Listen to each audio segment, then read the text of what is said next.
Don't walk into your appointment with a hormone practitioner unprepared. So if you're a woman living with type 1 diabetes, especially in midlife, 40 and above, your symptoms deserve more than a quick, everything looks normal. We don't want that response, do we?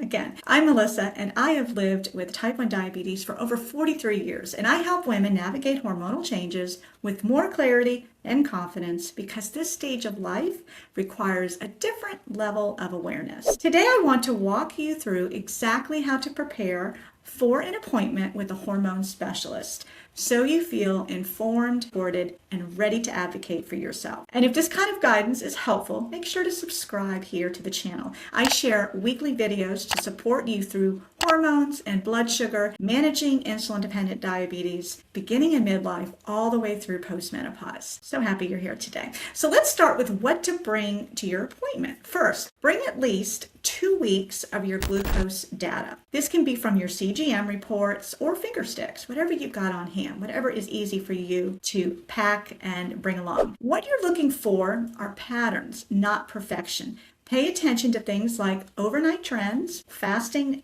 glucose numbers, and any highs that feel harder to bring down. This gives your provider real insight into how your body is responding right now. Next, bring a simple symptom log. This is priceless. Nothing complicated, just notes on things like how you're feeling, your energy, your mood, any hot flashes, brain fog, disrupted sleep. Are you more insulin resistant that is unexplained lately? Anything that feels different for you. Be sure to have that written down and to be ready and able to share this with the doctor. This is where your experience matters. Your symptoms help tell the full story alongside your numbers. Also include your sleep patterns. This is priceless as well. Are you waking up around 2 or 3 in the morning? Are you struggling to fall asleep or stay asleep? Sleep disruptions are often tied to hormonal changes, and they directly impact cortisol, which can raise, as you know, your blood sugar. This is important information, not something to brush off. And if you're still cycling, bring your cycle notes too. So what that monthly cycle is looking and feeling like these days. Even if your cycle is irregular, which is a big indicator of perimenopause, there are still patterns.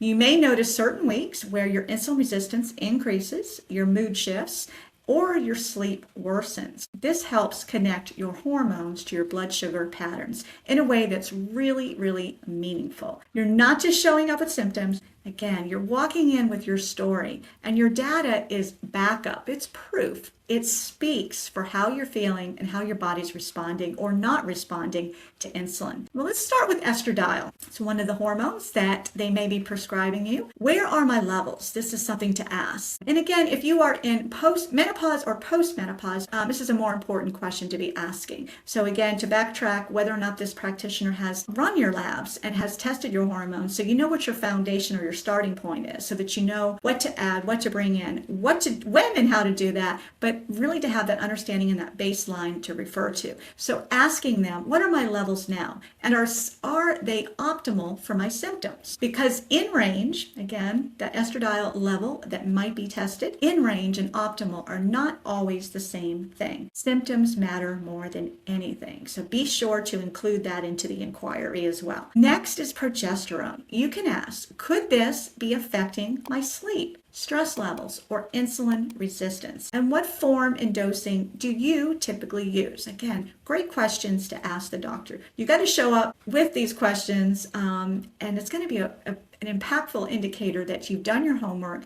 you know what's going on, and you kind of already have a clue as to what path you want to take if hormone therapy is something that you're on or plan to start on. Now, progesterone plays a big role in calming the nervous system and supporting sleep, but how your body responds matters. Very important. Next is testosterone. Now, many women are surprised to learn this matters too. You can ask, could low testosterone be affecting my energy, muscle mass, or even insulin sensitivity? Yes, it's all connected. And finally, ask for a full thyroid panel, not just the TSH. If you're feeling exhausted, gaining weight, or noticing changes in your insulin needs, this is an important piece to the puzzle. You can ask and request that your free T3, your free T4, and your active T3 and your thyroid antibodies are all part of that lab work that you want to get, again, the full picture and story of what's happening. And I want you to remember this. It's okay to ask questions. This is your body, your data,